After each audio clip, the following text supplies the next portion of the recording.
J'ai tué mon mari d'un coup de couteau en plein cœur, devant les yeux écarquillés de notre fille de 5 ans. Ce n'était pas un accident, ni un moment de folie passagère. C'était le début de ma vengeance, calculée dans les moindres détails, et je n'ai ressenti aucune once de remords. Paris, cette ville des lumières éternelles, s'est soudain muée en un labyrinthe d'ombre où chaque ruelle murmurait des secrets que je seul pouvais entendre. Les sirènes hurlaient déjà quand j'ai essuyé la lame sur sa chemise tachée de sang, mais je n'ai pas fui. Non, j'ai attendu la police, un sourire froid aux lèvres, parce que je savais que ce meurtre n'était que le premier acte d'une tragédie bien plus vaste. Mon mari, ce salaud nommé Laurent Duval, n'était pas seulement un amant infidèle. Il était un serpent qui avait empoisonné ma vie entière, me faisant porter le poids de ses crimes comme une croix invisible. Et tout avait commencé par cet entretien d'embauche fantôme, dans les entrailles grises d'un immeuble haussmannien du Marais, où l'illusion d'un avenir meilleur s'était brisée comme du verre sous mes pieds. Paris en octobre est une garce imprévisible. La Seine charrie des feuilles mortes et des regrets, et le vent froid qui s'infiltre sous les manteaux porte l'odeur âcre des trahisons. J'avais 28 ans ce jour-là, fraîchement diplômé de Sciences Po avec un master en finance, les yeux brillants d'ambition et le cœur gonflé d'amour pour Laurent. Nous nous étions rencontrés 2 ans plus tôt, lors d'une réception au Louvre, où il m'avait dragué avec ce sourire carnassier qui faisait fondre les résistances les plus solides. « Tu es une perle rare, Élise », m'avait-il murmuré, en me tendant un verre de champagne millésimé. J'y avais cru, comme une idiote. La lettre d'invitation pour l'entretien était arrivée par email, élégante et impersonnelle. « Chère Madame Moreau, nous serions honorés de vous recevoir pour le poste de chargé d'affaires chez Duval Investissement, le vendredi 15 octobre à 14 h, au 12 rue des Francs-Bourgeois. » Duval Investissement. Le nom seul me faisait frissonner d'excitation. C'était la firme de Laurent, celle qu'il avait fondée avec son frère aîné, Pierre, 1 an plus tôt. Laurent m'en avait tant parlé. Des deals juteux à Londres, des fusions à Bruxelles, un empire en gestation qui nous propulserait vers les sommets. Ce sera parfait pour toi, ma chérie. Tu mérites ça. J'avais passé la matinée à me préparer comme pour une bataille. Ma robe noire cintrée, mes escarpins loup-boutin. Un cadeau de lui, bien sûr, et un maquillage impeccable pour masquer les cernes d'une nuit blanche à réviser mon pitch. Notre fille, Camille, avait 3 ans à l'époque. Je l'avais laissée chez la nounou avec un baiser sur le front, promettant de rentrer tôt pour lui lire Le Petit Prince. Maman va décrocher la lune, lui avais-je dit, et elle avait ri, ses boucles blondes dansant comme des rayons de soleil. Le métro me déposa à Bastille, et je marchais d'un pas vif vers le Marais, ignorant les touristes qui encombraient les trottoirs. La rue des Francs-Bourgeois était un joyau, façades ocre, boutiques chic, l'air embaumé de croissants chauds et de parfums. Le numéro 12 était un hôtel particulier restauré, avec une plaque de cuivre poli, Duval Investissement, excellence en patrimoine. Mon cœur battait la chamade. J'entrai, le hall résonnant sous mes talons, et m'adressai à la réceptionniste, une blonde filiforme aux ongles manucurés. « Bonjour, j'ai un entretien avec Monsieur Duval à 14 h. Elise Moreau. » Elle leva les yeux de son ordinateur, un sourire poli mais distant. « Monsieur Duval? Attendez. Yevrifi. » Ses doigts volèrent sur le clavier, puis son front se plissa. « Madame, il n'y a pas d'entretien prévu aujourd'hui. En fait, Duval Investissement a fermé ses portes il y a 3 mois. » Fairlight. Le mot claqua comme un coup de fouet. Fermé? Mais c'est impossible. Laurent. Mon mari, il m'a dit que... La réceptionniste haussa les épaules, presque compatissante. Désolé, mais l'immeuble est en vente. Si vous voulez, je peux vous donner le contact de l'agent immobilier. Je sortis en titubant, l'air automnal me giflant le visage. Mon téléphone vibrait, un message de Laurent. Où es-tu, chérie? Camille a de la fièvre, rentre vite. De la fiebre? Hier encore, elle était en pleine forme. Je hélai un taxi, l'esprit en vrac. La ville défilait en un blur de gris et d'or, et je me sentais comme une marionnette dont on avait coupé les fils. À la maison, un appartement haussmannien dans le 7e arrondissement, notre nid d'amour payé à crédit sur nos rêves. Camille dormait, rouge et fiévreuse, sous la surveillance de la nounou. Laurent était là, en chemise froissée, les traits tirés. Qu'est-ce qui s'est passé? L'entretien. Femme. Tout fermé. Tu m'as envoyé dans un piège, Laurent. La boîte n'existe plus. Il pâlit, puis se reprit avec ce talent qu'il avait pour les mensonges fluides. Oh, mon Dieu, Élise, je suis navré. J'ai oublié de te prévenir. Les choses ont changé si vite. La crise, tu sais. Mais on va rebondir. Viens, on en parle ce soir. On n'en parla pas. Au lieu de ça, il m'entraîna au lit, ses mains expertes effaçant mes doutes dans un tourbillon de caresses. J'y succombis, comme toujours, parce que l'amour est une drogue plus forte que la raison. Mais le lendemain matin, en fouillant son bureau pour trouver des aspirines pour Camille, je tombais sur une pile de factures impayées. Électricité, loyer, carte de crédit, des milliers d'euros en retard. Et au milieu, une lettre de huissier, saisie imminente pour Duval Investissement, dettes accumulées de 2,5 millions d'euros. Mon sang se glaça. Laurent rentra tard ce soir-là, sentant le whisky et le parfum d'une autre. C'est rien, Élise.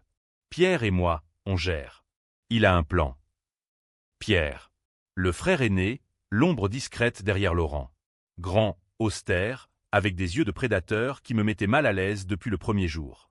Il vivait à Neuilly, dans une villa froide comme un mausolée, avec sa femme, Isabelle, une avocate aux lèvres pincées. Pierre était le cerveau, Laurent le charisme. Ensemble, ils formaient un duo infernal, mais je n'avais jamais osé le penser. Les semaines suivantes furent un lent empoisonnement. Camille guérit, mais notre couple pourrissait. Les appels des créanciers se multipliaient. Laurent disparaissait des nuits entières, prétextant des réunions. Un soir, ivre de vin rouge et de solitude, je piratai son email. Un mot de passe idiot. Camille 1905, sa date de naissance à elle. Et là, l'enfer s'ouvrit. Des échanges avec Pierre, la dette est trop lourde, frangin. On doit sacrifier un pion. Puis, une pièce jointe, mon CV, avec une note, Élise est parfaite pour porter le chapeau. Fraîche, crédible, et elle signe les papiers sans lire. Et plus bas, assure-toi qu'elle vienne à l'entretien. L'adresse fantôme fera le reste. Procès pour fraude, et on est clean. Mon cœur s'arrêta. Il m'avait piégé. Laurent, l'homme que j'aimais, et son frère, le monstre qu'il protégeait, avaient monté un coup pour me faire endosser leur crime. La faillite n'était pas un accident. C'était une arnaque, des fonds détournés vers des comptes offshore, et moi, l'épouse naïve, comme bouc émissaire. J'ai vomi dans l'évier, les larmes coulant comme de l'acide. Ce soir-là, quand Laurent rentra, je l'attendais dans le salon, la lettre à la main. « Explique-moi ça, ou je pars avec Camille. » Il rit d'abord, nerveux, puis son masque craqua. « C'est pour nous, Élise. Pour notre avenir. Pierre dit que c'est temporaire. Tu prends la faute, on te sort en un rien de temps, et on recommence ailleurs. Sur la côte d'Azur, peut-être. Prendre la faute? Tu me sacrifies pour tes dettes. Pas te sacrifier. Te protéger. Tu es forte, tu t'en sortiras. Et Camille? Elle a besoin de stabilité. Stabilite. Le mot me fit éclater de rire, un son hystérique qui le fit reculer. Je le chassai ce soir-là, verrouillant la porte pendant qu'il jurait en bas, menaçant d'appeler Pierre. Mais au fond de moi, une braise s'allumait, la rage. Pas une colère aveugle, non.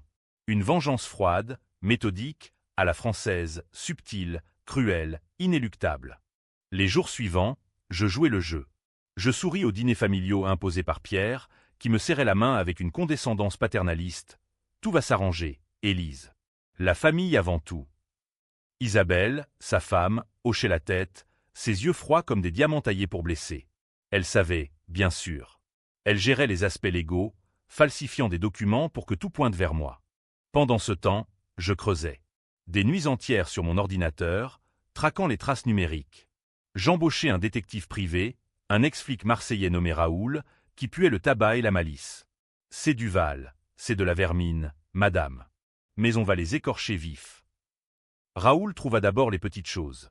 Des virements suspects vers une société écran à Genève, nommée Étoile Blanche, contrôlée par Isabelle. Puis, le gros. Laurent n'était pas seulement un escroc. Il avait une maîtresse, une rousse nommée Sophie, installée dans un appartement meublé du 16e. Pire, Camille.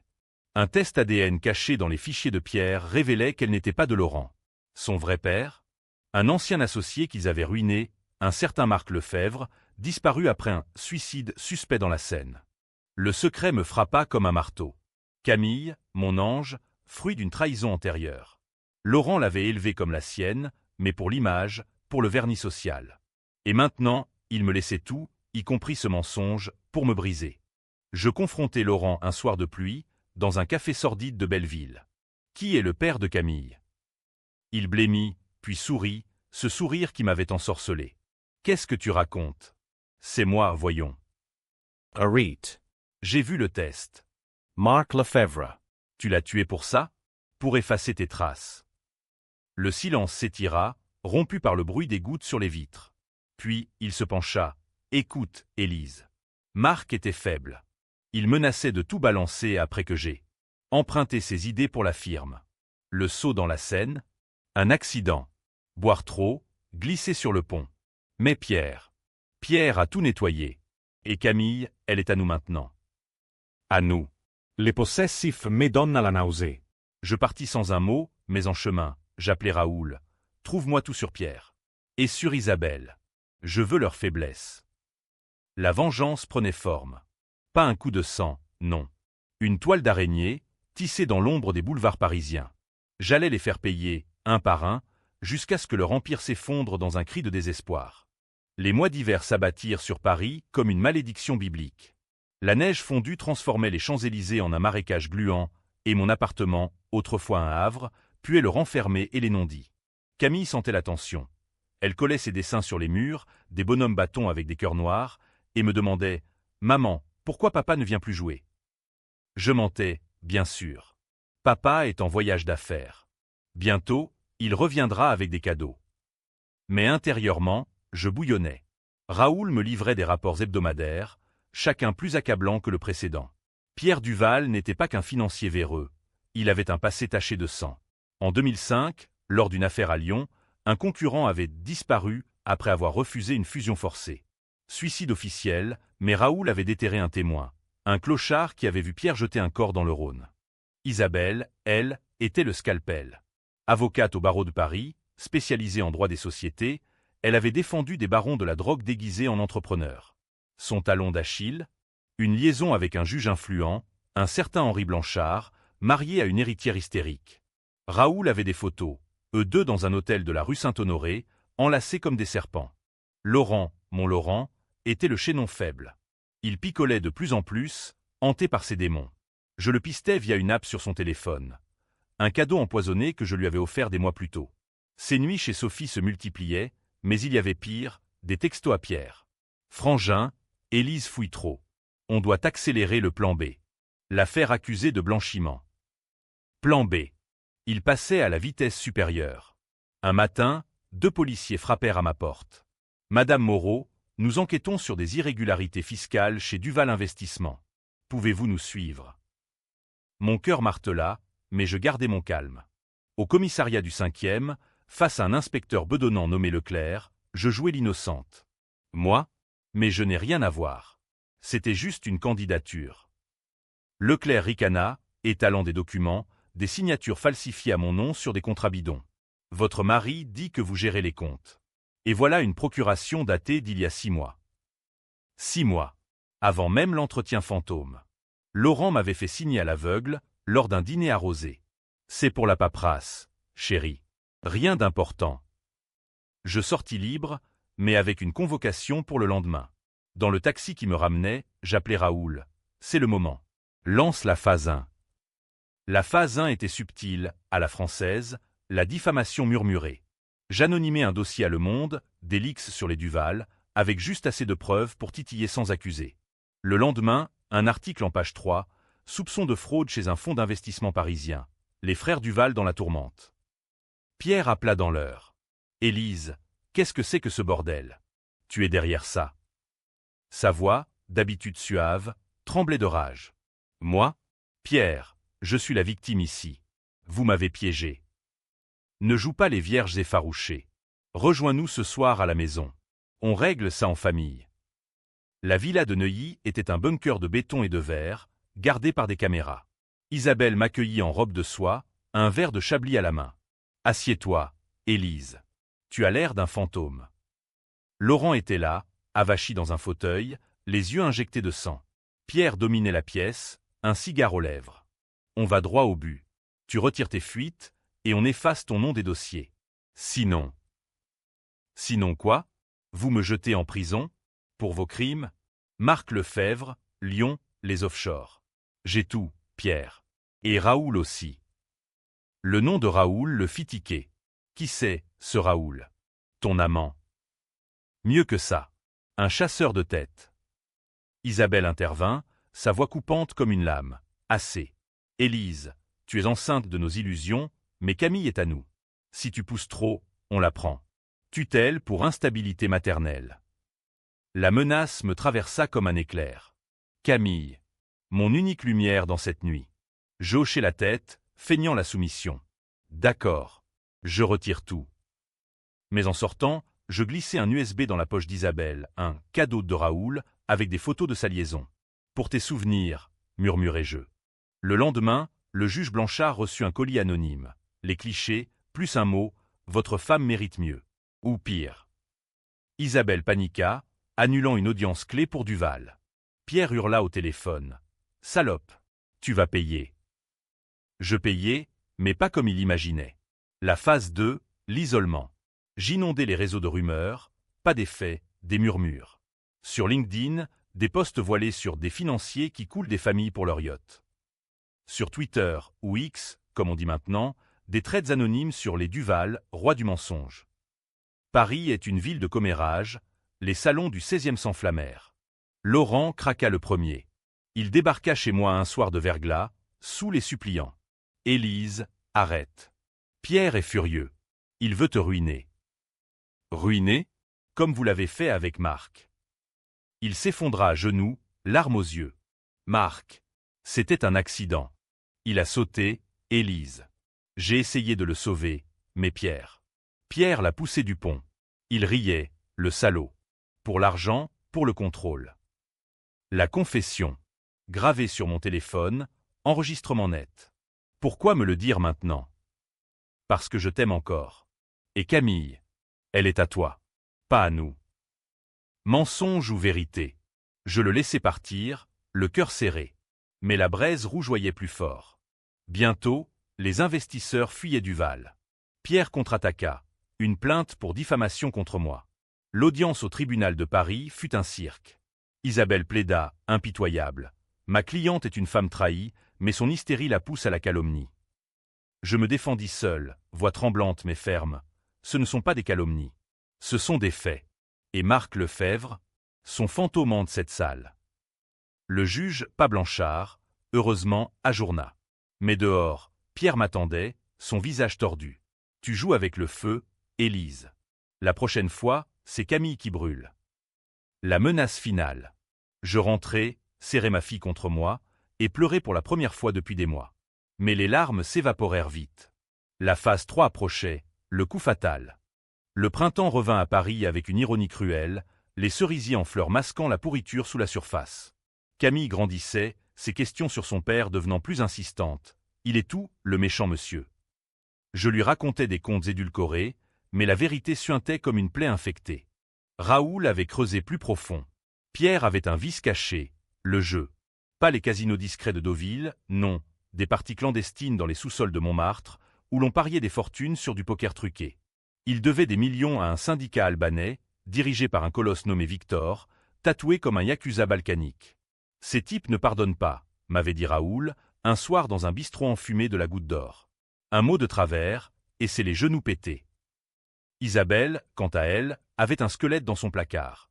Une fausse couche forcée, 10 ans plus tôt, après une affaire avec un client violent.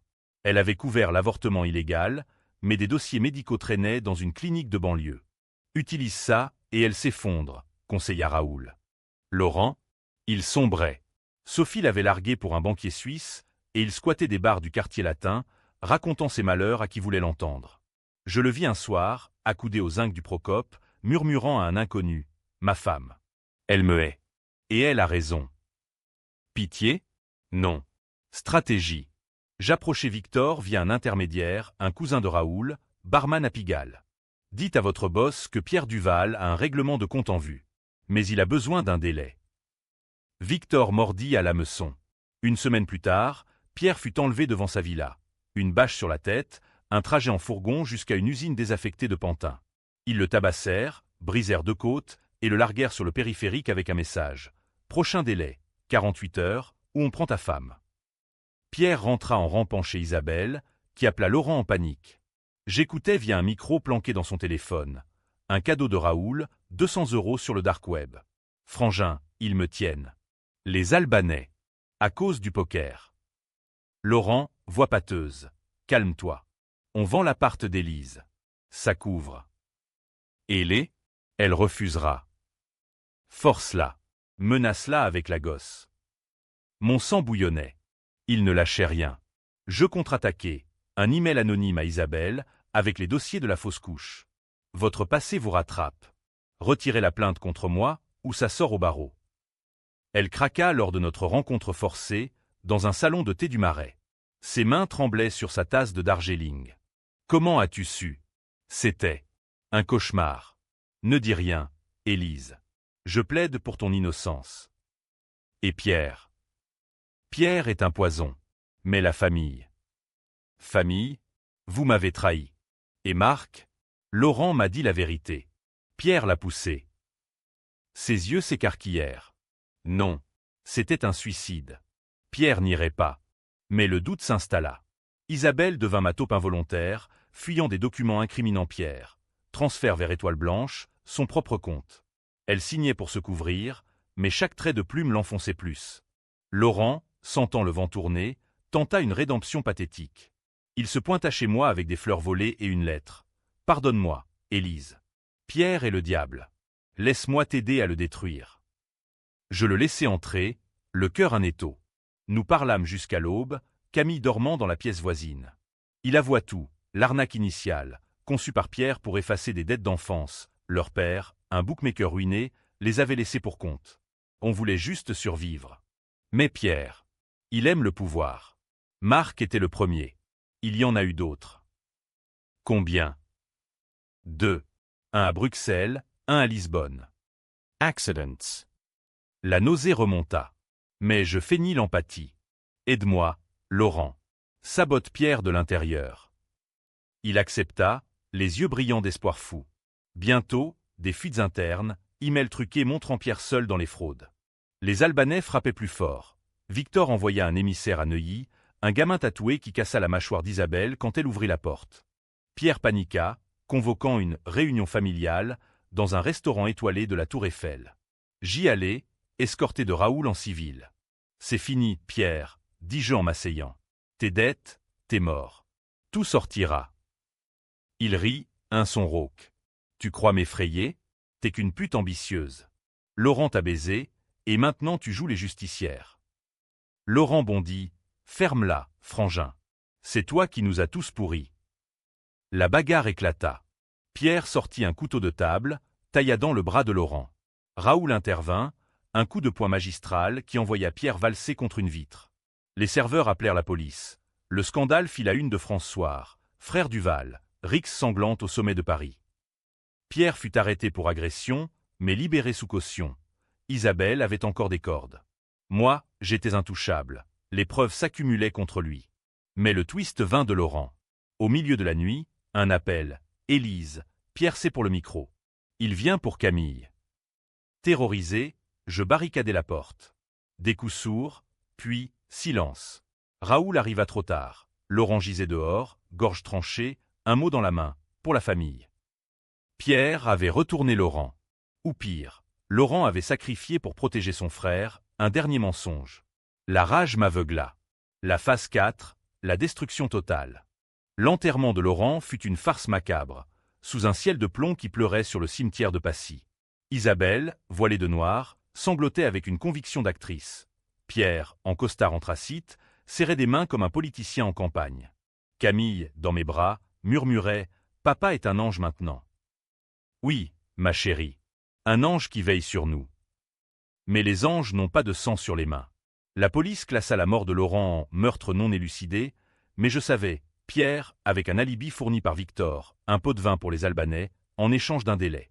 Isabelle couvrait, falsifiant des témoignages. Ma vengeance muta. Plus de subtilité, du venin pur. Je contactai la veuve de Marc Lefebvre, une femme brisée nommée Claire, vivant à Avignon. Votre mari n'a pas sauté. Pierre Duval l'a poussé. Elle pleura au téléphone, puis envoya des preuves, des lettres de Marc, décrivant les menaces des Duval. Ensemble, nous portâmes plainte pour homicide involontaire. Le procureur, un jeune loup ambitieux du parquet de Paris, mordit, perquisition à Neuilly, saisie des comptes. Pierre riposta, vicieux. Il lança une campagne de boue, articles achetés dans Valeurs Actuelles, me dépeignant comme une hystérique vindicative, une mère indigne. Élise Moreau, l'épouse qui a provoqué la mort de son mari. Les médias s'emballèrent. Des paparazzis campèrent devant mon immeuble, flashant Camille à l'école. Je tins bon, mais le stress me rongeait. Raoul proposa, fichons le camp. Espagne, Italie. Non. C'est ici qu'il tombe. La phase 5, l'alliance improbable. J'approchais Victor dans un entrepôt de la Villette, flanqué de Raoul. Pierre vous doit 3 millions. Donnez-moi une semaine, et je vous le livre sur un plateau. Victor, un ours en survêt, rit. Toi, petite Française? Pourquoi je te croirais? Parce que j'ai ses codes bancaires. Et une preuve qu'il vous a doublé, des fonds détournés vers la Suisse. Il accepta, scellant le pacte d'une gorgée de raki. Isabelle, sentant le vent, me contacta en secret. Pierre est fou. Il parle de te tuer, Élise. Et Camille. Il veut la garde, pour te briser. Rejoins-moi. T'émigne contre lui. Elle hésita, puis, d'accord. Mais protège-moi. Le piège se referma lors d'une soirée de gala à l'Opéra Garnier, où Pierre paradait pour trouver des investisseurs désespérés. J'y allais en robe rouge sang, Camille chez une amie sûre. Isabelle était là, nerveuse, micro caché sous sa robe. Pierre me vit, s'approcha, champagne en main. Tiens, la veuve noire. Tu oses venir. Pour te voir tomber. La conversation fut enregistrée. Aveux sur Marc, sur les fraudes, sur le couteau dans la gorge de Laurent. C'était lui ou moi, Élise. La famille d'abord. Isabelle surgit, voix chevrotante. C'est fini, Pierre. J'ai tout entendu. Il la gifla, un claquement retentissant dans le foyer orné de lustres. Le chaos, cris, sécurité, arrestation immédiate. Victor et ses hommes attendirent dehors. Quand Pierre sortit menotter, ils l'escortèrent dans une ruelle, un interrogatoire qui dura la nuit. Le matin, on trouva Pierre pendu dans sa cellule suicide, dirent les flics. Mais je savais, Victor avait clos le compte. Isabelle, brisée, se suicida une semaine plus tard, avalant des barbituriques dans sa baignoire de marbre. Les journaux titrèrent « Scandale Duval, une famille en cendres ». Moi, absolvé. Les charges contre moi tombèrent, Claire Lefebvre obtint justice posthume. Camille et moi déménageâmes à la campagne, près de Versailles, dans une maison au volet vert. La paix, enfin. Mais la vengeance a un prix. Les nuits, je rêve de Laurent, de son sourire, de son sang. Était-il vraiment mon ennemi, ou une victime de Pierre comme moi? Et Camille, quand elle grandira, saura-t-elle que son oncle était un monstre, et sa mère, une justicière? Paris, derrière nous, murmure encore ses secrets. Et moi, Élise Moreau, je dors avec un couteau sous l'oreiller. Non, ce n'était pas la fin. Les cendres des Duval fumaient encore quand le vrai twist frappa, comme un coup de poignard dans le dos, inattendu, impitoyable. 2 mois après la paix, une lettre arriva à la maison de Versailles. Papier crème, seau de cire rouge, calligraphie à la main. Chère Élise, la famille n'oublie pas. Camille est à moi. Pierre. Pierre, mort, pendu, autopsié. Raoul vérifia. Le corps avait été identifié, enterré. Mais la lettre puait le piège. Des analyses, Raoul avait des contacts à la PJ, révélèrent. L'écriture était celle de Laurent. Laurent, que j'avais vu saigner à mort. Falsifié? Non, Raoul jura. C'est lui. J'ai comparé au vieux doc. La panique m'engloutit. J'appelai Victor. Les Duval ne sont pas tous morts. Quelqu'un joue. Il grogna. Pas mon problème. Tu as payé. Mais c'était le mien. Camille commença à dessiner des ombres. Un homme grand, avec un couteau. Il vient la nuit, maman. Il dit que je suis sa fille. Sa fille. Le test ADN. Et si Marc n'était pas le père? Si Laurent avait menti jusqu'au bout? Je fouillai les archives familiales, volées à Neuilly avant la saisie. Une boîte cachée dans le grenier, photo jaunie, un journal intime de Pierre. Pages arrachées, mais une entrée intacte. 15 juin 2008. Laurent a engrossé la salope d'Élise. Mais ce n'est pas le mien. Si elle parle, on l'élimine comme les autres. Ma grossesse avec Camille. Laurent savait? Non, Pierre. Le journal continuait. Laurent est faible. Il élève l'enfant comme sien. Mais un jour, je la prendrai. Pour briser Frangin. Pierre n'était pas mort. Victor avait suicidé un sosie, un clochard recruté pour 5 000 €, maquillé pour ressembler. Le vrai Pierre s'était évadé, planqué en Belgique, avec de l'argent offshore. Et Laurent? Vivant? Non, son corps était réel. Mais la lettre? Un appât. Je tendis mon propre piège. Une réponse feinte. Viens me chercher. Seul. Forêt de Versailles, minuit, le 13 juin. Raoul arma, fusil, piège, un van pour Camille en sécurité. La nuit fut un cauchemar gothique. La lune filtrait à travers les chênes centenaires, et le vent hurlait comme les âmes des Duval. Pierre émergea de l'ombre, silhouette voûtée, un revolver à la main. Élise, tu as toujours été une garce têtue. Et toi, un lâche. Tu as tué Marc, Laurent, tante Isabelle. Pourquoi? L'argent, le pouvoir. Il ricana, avançant. Pour la survie. Père nous a appris, les faibles meurent. Tu portes nos péchés maintenant, les fuites, les morts. La police te rattrapera. Raoul surgit, coup de feu assourdissant. Pierre tomba, criant, la jambe brisée. Je m'approchai, couteau en main, le même que pour Laurent, dans mon délire. C'est fini. Non, Altatéil. Camille. Elle est une Duval. Mon sang. Laurent était stérile. Le test avec Marc? Un faux. J'ai tout arrangé. Elle est à moi. Le choc. Camille. Fruit de Pierre? Une nuit d'ivresse, des années avant, quand Laurent était en voyage. J'avais oublié, noyé dans l'alcool et la solitude. Pierre, opportuniste, avait profité. Et Laurent avait su élever l'enfant pour l'honneur familial tordu. La révélation me paralysa. Tu es Pierre? Le père biologique de ma fille? Raoul pressa. Fais-le, Élise. Ou il recommence. Je levai la lame, mais hésitai. Pierre riait, du sang à la bouche. Vois, tu n'es pas une tueuse. Juste une mère brisée. Le coup partit, pas le mien. Raoul, pragmatique, désolé, madame. Une balle en pleine tête. Pierre s'effondra, yeux vitreux fixant les étoiles. On enterra le corps dans la forêt, anonyme. Raoul disparut à Marseille, un billet de train en poche. Moi, je rentrai auprès de Camille, la serrai contre moi. Maman t'aime. Pour toujours. Mais le doute ronge. Était-ce vengeance ou folie?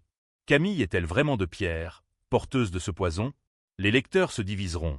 Ai-je sauvé ma fille ou perpétué le cycle? Paris, au loin, rit de nos illusions. Et moi, Élise, je vis dans l'ambiguïté, heureuse? Tragique?